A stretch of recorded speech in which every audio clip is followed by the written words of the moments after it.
Good day, I'm Stephen McHugh, and this is your JIS News for Friday, January 7, 2022. Justice Marva MacDonald Bishop has been sworn in as acting president of the Court of Appeal by Governor General Sir Patrick Allen.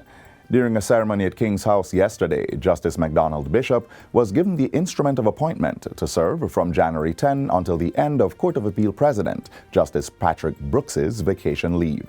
Justices Georgina Fraser and Kisak Leng were also appointed as acting judges of appeal, while Master Tanya Mott Tuller-Reed and Her Honor Sandria Wong Small were appointed acting puisne judges. Governor General Sir Patrick Allen praised the members of the judiciary for sticking steadfastly to the job despite the challenges.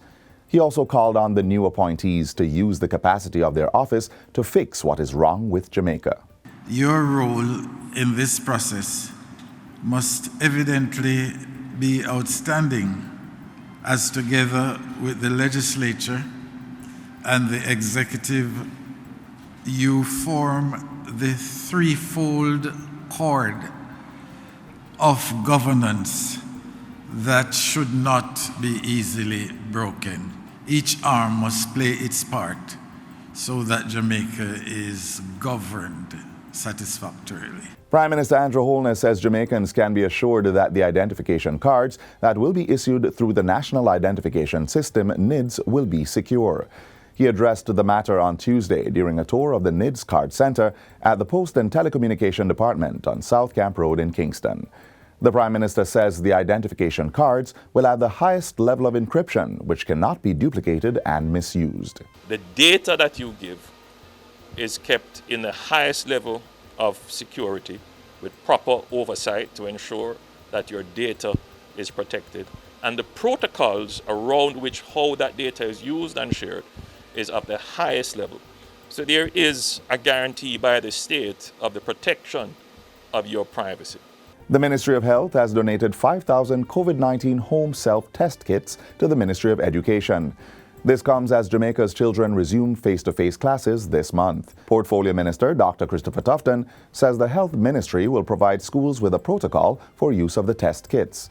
This will include provisions for further assessment, if necessary, utilizing the parish health authorities. So whether it's the health center that's closest to that school, or is the public health nurse who is headed of the parish, so health and education will work together to ensure that beyond these kits, which do come with some margins of error, we can elevate the process of screening and testing at the level of antigen or a PCR test. The Education Minister says the self-test kits will be used mainly within the primary schools, as there is still no approved COVID vaccine for this 12 and under age group. We all know that there has been massive learning loss over the last year and a half, almost 2 years for our students. So anything we can do to bring them back into the face-to-face environment safely, we are going to do it. Meanwhile, an assessment of grades 1 and 2 primary school students will be done this year to identify where the children are on the learning scale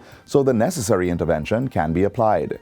Minister of Education Favour Williams says it will start with approximately 230 primary schools, with others to be included in successive terms. We have begun already having specialist teachers in the primary schools in 8 subject areas, and it will allow for just deeper engagement between the students and the teachers. Minister Williams was speaking at Wednesday's post-cabinet press briefing. Transport Minister Robert Montague says government is moving to implement a cashless system for students who will be using the Montego Bay Metro. He says the Montego Bay Metro is now operating with 8 buses, coming from 4 a few months ago, with more to come on stream in the next financial year. We have also formed a partnership with the Ministry of Education, their rural bus service, and where some private sector bus owners will be pressed into service to help to transport our children.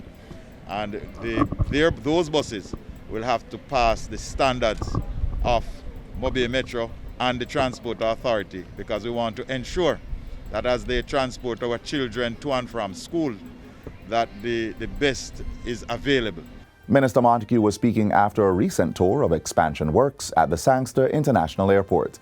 And that's it for JIS News today. I'm Stephen McHugh. Thanks for watching.